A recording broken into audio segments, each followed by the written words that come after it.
Hi hello welcome to Geeta gallery. ಈ ಸಮ್ಮರ್ಗೆ ಕೂಲಾಗಿರಲು ಶೇವಿಗೆ ಕರಡ್ಬಾತ್ ಹೇಗೆ ಮಾಡೋದು ನೋಡೋಣ ಬನ್ನಿ. ಮೊದಲಿಗೆ ನೀವು ಯಾವುದಾದ್ರೂ ವೆರ್ಮಿಸೆಲ್ಲಿಯನ್ನು ತಗೊಳ್ಳಿ.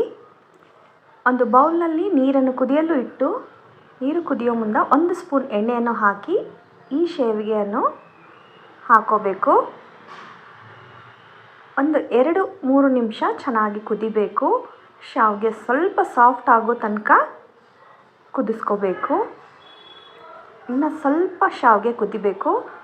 ಒಂದು 2 ನಿಮಿಷ ಕುದಿಸಿ ಫ್ಲೇಮ್ ಆಫ್ ಮಾಡಿ.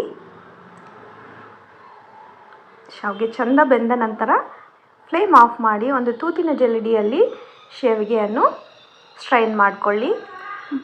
ಒಂದು ಪ್ಯಾನಲ್ಲಿ ಎಣ್ಣೆಯನ್ನು ಹಾಕ್ಕೊಂಡು ಸಾಸಿವೆ ಜೀರಿಗೆ ಒಗ್ಗರಣೆಯನ್ನು ಹಾಕ್ಕೊಳ್ಳಿ. ಇದರಲ್ಲಿ ಸ್ವೀಟ್ ಕಾರ್ನನ್ನು ಹಾಕ್ಕೊಳ್ಳಿ. ಸ್ವೀಟ್ ಕಾರ್ನ್ ತುಂಬ ಚೆನ್ನಾಗಿ ಫ್ಲೇವರ್ ತುಂಬಾ ಚೆನ್ನಾಗಿರುತ್ತೆ ಶಾವಿಗೆ ಕರಡ್ಬಾತ್ನಲ್ಲಿ.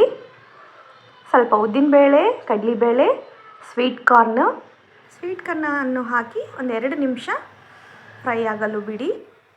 ಫ್ರೈ ಆದ ನಂತರ ಇದರಲ್ಲಿ ಕಾಜು ಪೀಸಸ್ಸು, ಗೋಡಂಬಿ, ಹಸಿಮೆಣಸಿನ್ಕಾಯಿ ಮತ್ತು ಒಂದೇ ಕೆಂಪು ಮೆಣಸಿನ್ಕಾಯನ್ನು ಕಟ್ ಮಾಡಿ ಹಾಕ್ಕೊಂಡು ಲಿಟಿಲ್ ಬಿಟ್ ಫ್ರೈ ಮಾಡಿ.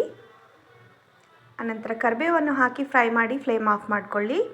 ಈ ಶಾವಿಗೆ ತಣ್ಣಗಾದ ನಂತರ ಈ ಒಗ್ಗರಣೆಯನ್ನು ಹಾಕಿ ರುಚಿಗೆ ತಕ್ಕಷ್ಟು ಉಪ್ಪನ್ನು ಮಿಕ್ಸ್ ಮಾಡಿಕೊಳ್ಳಿ.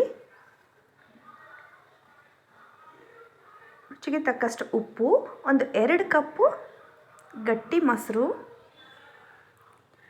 1 ಕಪ್ ಹಾಲು, ಕರಿಬೇವು, ಕೊತ್ತಂಬರಿ ಸೊಪ್ಪು, ಸ್ವಲ್ಪ ಶುಂಠಿ ಪೇಸ್ಟನ್ನು ಹಾಕಿ ಚೆನ್ನಾಗಿ ಮಿಕ್ಸ್ ಮಾಡಿ ಸರ್ವ್ ಮಾಡಿ.